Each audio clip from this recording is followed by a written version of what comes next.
12/6/2026 তারিখ আমাদের রূপগঞ্জ থানাধীন বড়াম বাস স্ট্যান্ড পার্শ্ববর্তী SDK printing press and packaging কোম্পানির এদের কোম্পানির অভ্যন্তরে একদল দুর্বৃত্ত সন্ধ্যা থেকে প্রায় 4-5 ঘন্টা ব্যাপী বিভিন্ন মেশিনারিজ এবং কিছু নগদ টাকা এগুলা লুট করে নিয়ে যায়।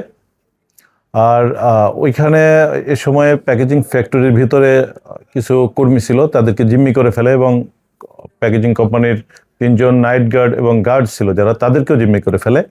এক পর্যায়ে তারা নগদ টাকা এবং ওই প্যাকেজিং কোম্পানির কিছু মেশিনারিজ দুর্বৃত্তরা খুলে নিয়ে ট্রাক যোগে নিয়ে চলে যায়। আমরা ঘটনার সংবাদ পেয়ে তাৎক্ষণিক ঘটনাস্থল পরিদর্শন করি এবং এই ঘটনায় একটি নিয়মিত মামলা রুজু করি। ঘটনার পর হতে আমাদের চৌকস আভিযানিক দল এই ঘটনার উদ্ধার তৎপরতা শুরু করে। এই 8 দিন পরে এসে আমরা এই ঘটনায় লুণ্ঠিত মালামালের এক অংশ, এটা আমাদের চট্টগ্রাম মহানগরী এলাকার পাহাড়তলী এবং আকবরশাহ থানা এলাকা হতে আমরা 2 জন ডাকাতকে গ্রেপ্তার করি এবং এই ডাকাতির ঘটনায় লুণ্ঠিত দুটি বড় কম্প্রেসার মেশিন সহ আরও 2টি মোটর আমরা তাদের কাছ থেকে উদ্ধার করি এবং ইতিমধ্যে মামলাটির ঘটনায় যারা জড়িত তাদের এই গ্যাংয়ের বেশিরভাগ সদস্যকে আমরা শনাক্ত করেছি।